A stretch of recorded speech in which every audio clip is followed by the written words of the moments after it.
dedicated to the best papers that we have in the conference. And so the first one of these best papers is entitled Hybrid Code Lifting on Space-Hard Block Ciphers. And it's a paper by Yosuke Todo and Takanori Isobe, and Yosuke is giving the talk. Okay, yeah. Thank you very much for introduction. So I'm Yosuke Todo from NTT Social Informatics Laboratories. I'd like to talk about hybrid code lifting on space-hard blocks. Ooh, just wait.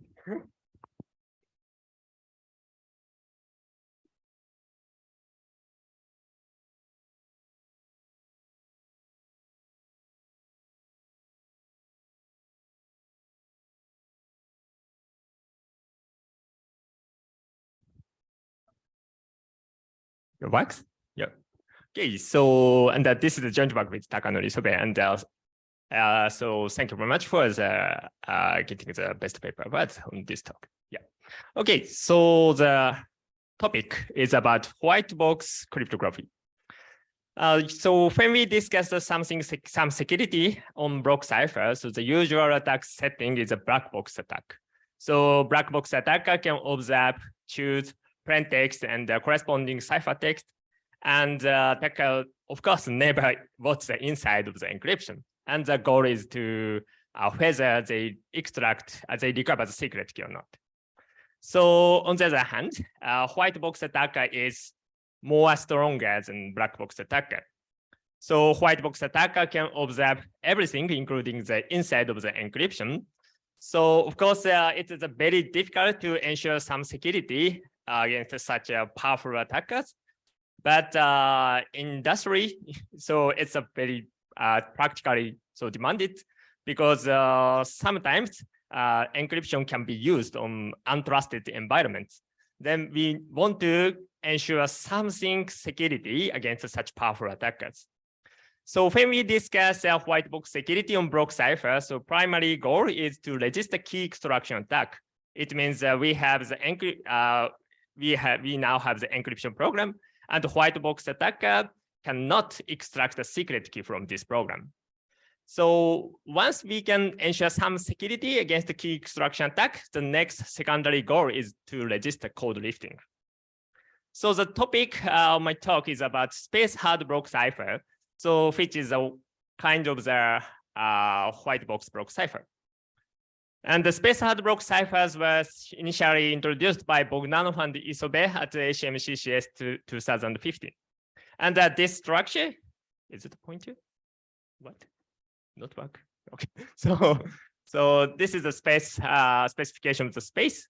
That is one of the space-hard block cipher.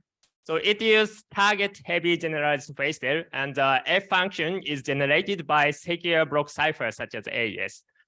With constrained plaintext and the truncated ciphertext. So, and the encryption is executed by iterating these round functions. Now we are white box attacker, so we can observe everything. So we can observe the table. But of course, it's very difficult to extract the secret key because it is almost equivalent with black box attack against AES. So it's hard to extract the secret key from the table. But so the main question is the code lifting. So in this paper introduce space hardness like this. So MZ space hardness is defined. The implementation of a block cipher is MZ space hard if it is infeasible to encrypt any randomly drawn plain text with probability higher than 2 to the minus 3 given any code of size less than m. So it means, okay, so now we have the encryption program and we can get some leakage. So the white box attacker leak M table entries, but attacker cannot copy the encryption program. So when we create a leakage, so we have several attack models. So one is a non-space. It leaks M table entries randomly, and chosen space can choose the table entry, and adaptively chosen space can adaptively choose table entries. And the final one is arbitrary leakage is the most powerful. So white box attacker can generate leakage. So so not only the table entry, but also any leakage. Okay, so but the question is, so behind the intention of the space hardness. So the authors of space hardness say like this, so that even if a white box attacker can successfully extract the M code from the implementation, attacker can't imitate the cipher. So it implies something leakage resilient security, even if leakage is generated by white box attacker. But the question is whether this intention true or not.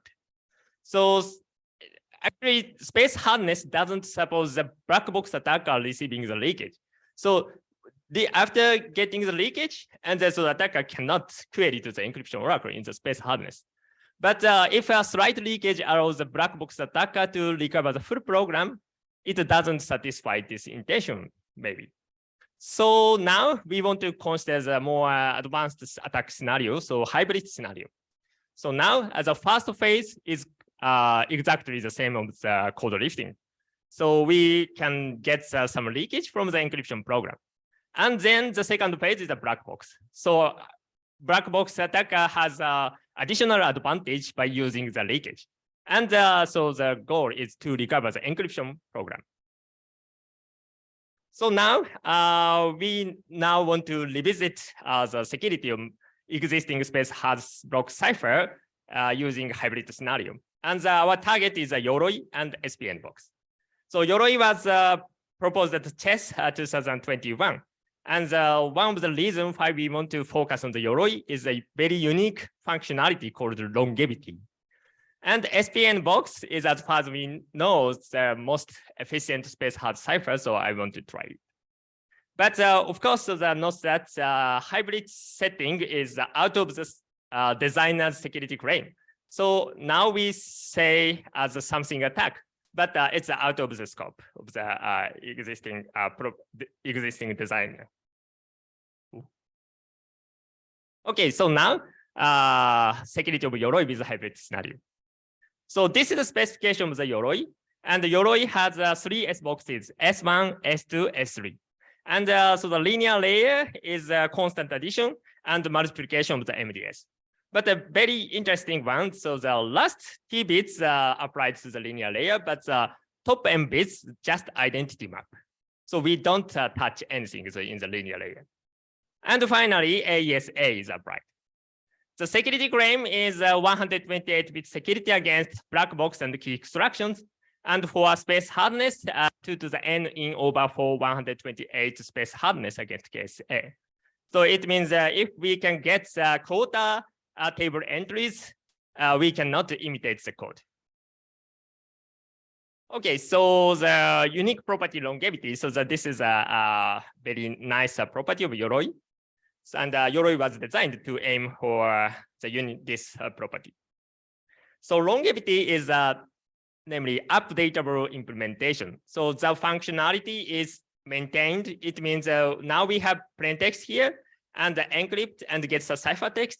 And after that, so that we update the table, then the original ciphertext is successfully decrypted to original plaintext, even after the table is updated. So once the implementation is updated, so white box attacker needs to releak the updated table from the beginning to copy the functionality. So it can be promising countermeasure. So against this attack, so we first leak slight data every day. So for example, 10 megabytes every day. So after that, by spending 100 days, so we can correct 1 gigabyte data, so we can copy everything. So to counter this type of attack, the longevity is designed, proposed.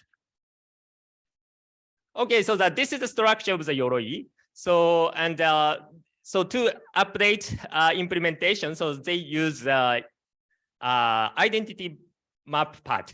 So they first prepare the M-bit secure block cipher EK, and apply to the after the S box we apply EK, and this EK is totally cancelled by adding the DK. So in the next round. So originally we use S1, S2, S3 is the original S box, but after updating, T1, T2, T3 are used instead. So in the security claim, so the 2 to the n over 64 128 space hard against KSA each table update.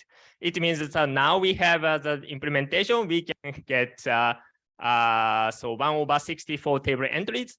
After updated, 1 over 64 leakage, blah, blah, blah, blah, blah, but we cannot imitate the encryption program. Okay, so now we want to attack. So our idea is first to introduce the canonical representations. And this representation is quickly reconstructed from each implementation. And we also use the leakage. We leak the AES key and the slight table entries to the attack to be practical. And finally, we use the black box attack using the truncated differential characteristics. Okay, so the first, this is the canonical representations. So we first choose ER such that tilde TR satisfies property 1. So this property 1 is after one input of X, we focus on the input of X such that after applying tilde TR, last T bits are fixed, for example, all 0. Then, so we correct such 2 to the M bits, 2 to the M entries. And if xi is less than xj, yi is less than yj. So satisfying these equations inequality, so we put ER. So such ER is easily constructed by using for white box attackers with practical time complexity. So after, so the goal is to recover this each tilde T1 to tilde TR. And the attack, so in the black box phase, we use this very nice high probability truncated differential characteristics. So its probability is very high. So it's very easy to detect this truncated differential characteristics by black box attacker. And finally, reconstruct all table entries of the canonical representation. So this is a summary of results. So for Yoroi 60, so we use 800-bit leakage. So the original encryption program is very big. So the frag ratio is 2 to the minus about 12. So very small data is enough to recover the full program in hybrid setting. And as a black box and attack phase complexity 2 to the 33 is a practical. So, but in SPN box, so if in that case, so there is no significant vulnerability such as like Yoroi. So, but impossible to maintain 128-bit security in the hybrid setting. Okay, so finally, so I want to talk attack against longevity. So it's not a story about the hybrid setting. So motivation is hybrid attack doesn't break the author's security claim. So now I want to break the author's security claim. Okay, so this and the focus is about longevity. So the attack setting is like this. So we have the encryption program and get leakage and update table and the leakage, update table leakage. And so we correct all leakage and recover the encryption program. So, but when we generate the leakage, so that we have several attack models. One is arbitrary leakage and one arbitrary leakage without non-volatile memory or something. But so if we allow arbitrary leakage, we can always attack it. So the interesting one is a KSA leakage that is the author's security claim. So KSA leakage means that we cannot, attacker cannot choose the table entries. Just randomly chosen table entries are leaked. The idea is, again, canonical representation. So now we want to try to recover tilde T1. So what we do is we first get the leak table entry of T1T as a leakage. And so canonical representation is independent of E1T. So it's not difficult to recover T1 tilde. Then after recovered T1 tilde, so we next try to recover tilde T2. So, but we again get the T1T table entries of as the leakage. So it means that we can get the partial table entries of the E1T. Then D1T is the decryption, so we can get the partial table entries of D1T, and the T2T also the leakage. So in total, so we get partial table entries of D1T and a composition of the T2T and the D1T. So again, so that we E2T is independent of the tilde T2, and we can construct we can recover the tilde T2. So by repeating this attack procedures iteratively, we can recover all of the table entries. So this is a summary. So in Yoroi 60, if you spend that to the 48.78 time complexity, we can recover the full program, and this is a break of the security claim. Okay, so I conclude my talk. So we propose a hybrid code lifting and demonstrate the impact, and break the security claim about the longevity. And the countermeasure is very interesting open question. So actually, the increasing number of rounds is one idea, but so it's maybe so if the leakage is only limited to KSA leakage, it's useful, but it's difficult to ensure the security on not only arbitrary but also ACSA leakage, adaptively chosen space leakage. So I think the open question is how to design an updatable space hard cipher, ensuring security against arbitrary leakage. Okay, so thank you very much.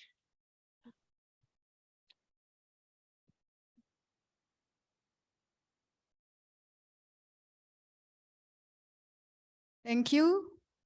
Are there some comments or questions first here in the room in Kobe? Does anyone have a question to Yusuke? Yes. Okay, so is the existence of the canonical representation has been already mentioned in the original paper, or it's a new property you just found? New property. A new property. Yeah. Yeah, thank you. Any other question or comment here? Okay, I don't know if there are some questions in Beijing. Sorry, dear Professor Tudor, thanks for your excellent talk on Urea. I have 3 questions as follows. In my understanding, your attack is can divide data into 2 phases, namely the white box phase and the black box phase. And my question is, in the first phase of your attack, it is based on unlimited tools to read or compute the information of the T box. The question of mine is that if it's feasible to manufacture such a powerful tools in the real world. And the second one is that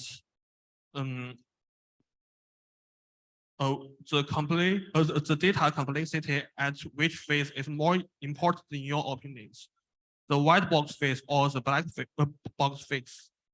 And the third question is based on the space hardness ciphers. So in your opinions, whether it's practical in the real world for the space hardness cipher?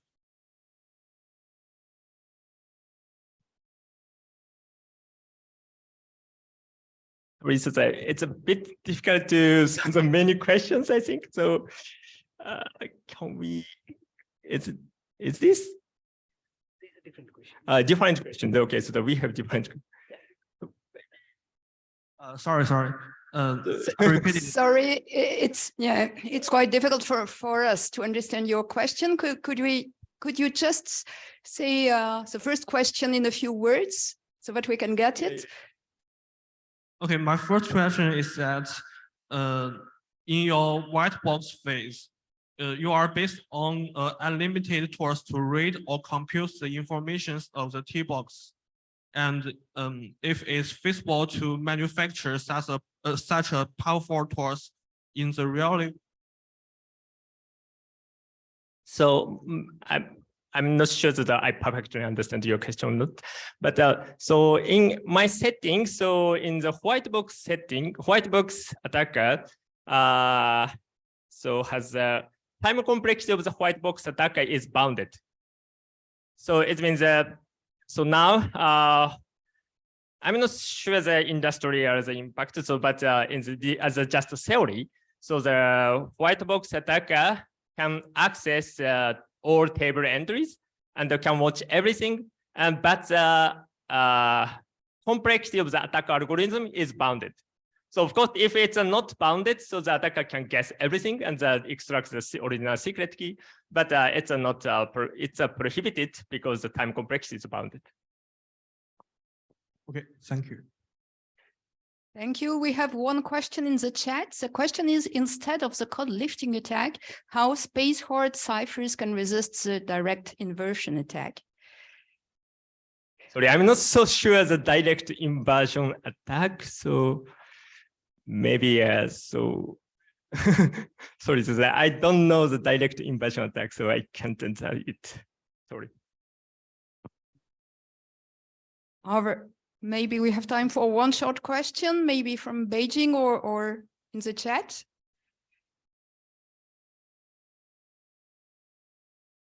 Okay, if not, let's thank the speakers. So thank you, Yosuke.